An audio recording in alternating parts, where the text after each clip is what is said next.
খুব ভালো অ্যারেঞ্জমেন্ট, ব্যবস্থাপনা খুবই ভালো।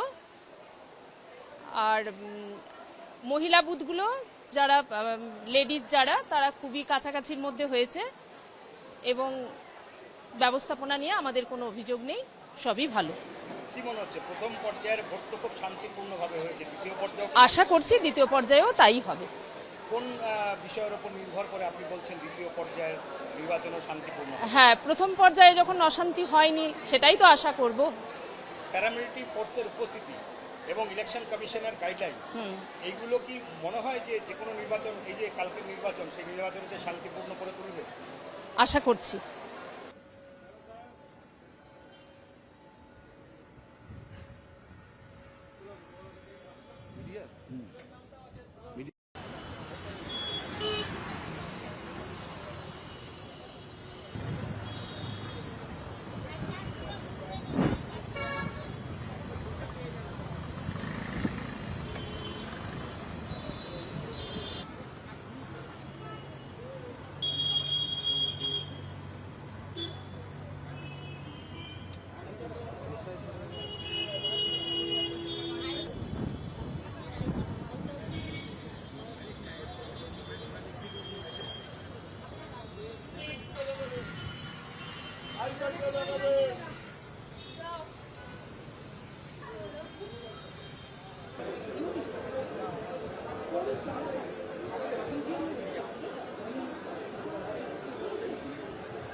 तो अच्छा ही है, लगता है अच्छा ही है। तो पैरामिलिट्री फोर्स का डिप्लॉयमेंट को लेकर क्या कहना है?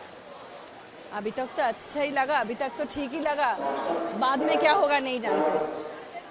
इलेक्शन कमीशन ने काफी सारे गाइडलाइन इस बार दिया है, जिसमें अपार्टमेंट में भी वोट होने वाला है, बूथ अलग से बूथ किया गया है। ये जो इनिशिएटिव वगैरह लिया है, जिससे पहली फेज की चुनाव जो है शांतिपूर्ण ढंग से हुआ है, क्या लगता है ये इनिशिएटिव कितना महत्वपूर्ण बात है? हमको लगता है शायद ये भी है शांतिपूर्ण नहीं भी होगा, यही आशा रखते हैं हम लोग। एक्साइटेड है? हाँ, थोड़ा सा, क्योंकि फर्स्ट बार है हम लोग का, थोड़ा सा एक्साइटेड है ही।